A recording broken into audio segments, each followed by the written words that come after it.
जयपुर शहर के पुराने घर में सुमित्रा देवी, उनका बेटा रोहित और बहू रानी रहते थे। सुमित्रा देवी खाने पीने की बहुत ही शौकीन थी। उनकी चटोरी जुबान का हाल ये था कि सुबह से रात तक बस कुछ न कुछ नया खाने की फरमाइश लगी रहती।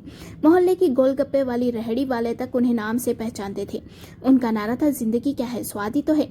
शादी से पहले तक सुमित्रा देवी खुद रसोई में जाकर तरह तरह के पकवान बनाकर खा लिया करती थी, लेकिन जैसे ही बहू रानी आई, उन्होंने खुद को रसोई से संन्यास दे दिया।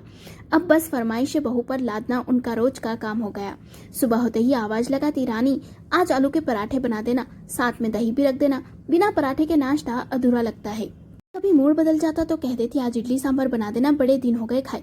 दोपहर आते आते, बहू आज तो पूरी कचौरी खाने का मन है, जल्दी बना देना। कभी पालक पनीर की डिमांड तो कभी दाल मखनी की। शाम को आदेश होता, रानी जरा गर्मा गर्म पकौड़े तल दे, चाय के साथ मजा आ जाएगा। रात को हमेशा वही रट, बहू हलवा बना दे, बिना मुंह मीठा किए नींद कहाँ आती है। दिन रात रानी रसोई में पिसती रहती। उसका आराम हराम हो चुका था। रोहित ऑफिस से लौटता तो माँ से हंसकर कहता, वाह माँ, हमारी रानी तो 5-5 पकवान बना देती है, बड़ा मजा आ जाता है। रानी थकी हारी पसीने से भीगी रसोई से बाहर निकलती, लेकिन पति उसकी थकान समझ ही नहीं पाता। उल्टा माँ को तारीफ सुनकर हौसला मिल जाता और वो अगली बार और डिमांड बढ़ा देती। रानी सोचती, आखिर कब तक मैं अकेली इतना सब बनाती रहूंगी। एक दिन रोहित ने फरमाइश की कि रानी आज दाल बाटी चूरमा बनाना, बहुत दिन हो गए खाए।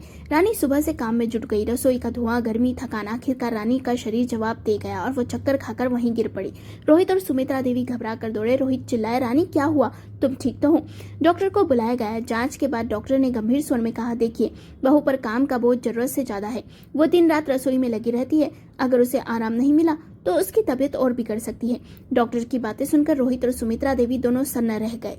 उस रात सुमित्रा देवी चुपचाप बैठी रही। उन्हें अपनी गलती का एहसास हुआ। सुबह होते ही बहू के पास आई और नम्र स्वरों में बोली, रानी मुझे माफ कर दे, मेरी चटोरी जुबान ने तेरा जीना मुश्किल कर दिया। अब से मैं रसोई में तेरी मदद करूंगी। रोज रोज पकवान बनाकर मैंने तुझे थका डाला, अब से ऐसा नहीं होगा। रानी की आंखें भर आई। उसने धीमे स्वर में कहा, माँ जी, मुझे आपसे शिकायत नहीं, बस कभी सोचा था कि घर में थोड़ा काम में साथ मिल जाए तो थकान आधी हो जाए। इतने में रोहित भी बोला, और हाँ रानी, अब से छुट्टी वाले दिन मैं भी तुम्हारा हाथ बटाऊंगा। खाना सिर्फ औरत की जिम्मेदारी नहीं, हम सब की जिम्मेदारी है। ये सुनकर रानी की आंखों से आंसू ढलके, लेकिन इस बार आंसू खुशी के थे। उस दिन के बाद घर का रसोई का माहौल बदल सा गया। उस दिन के बाद रसोई का माहौल बदल गया। अब सास बहू के साथ बैठकर सब्जी काटती, तो कभी चाय बना देती, तो कभी आटा गूंथ देती। रोहित भी छुट्टी वाले दिन पकौड़े तलते हुए मजे करता। सास की चटोरी जुबान अब कंट्रोल में आ गई थी। रसोई से सिर्फ खाने की खुशबू नहीं, बल्कि प्यार और साझेदारी की महक भी आने लगी थी। बहू कोई नौकरानी नहीं, बल्कि परिवार की जिम्मेदारी होती है। अगर सास बेटा बहू का हाथ बटाए तो घर की रसोई सचमुच खुशियों का घर बन जाती है। कहानी पसंद आई हो तो लाइक करें, शेयर करें और कमेंट करके बताएं कि आपको ये कहानी कैसी लगी, और चैनल को सब्सक्राइब जरूर करें।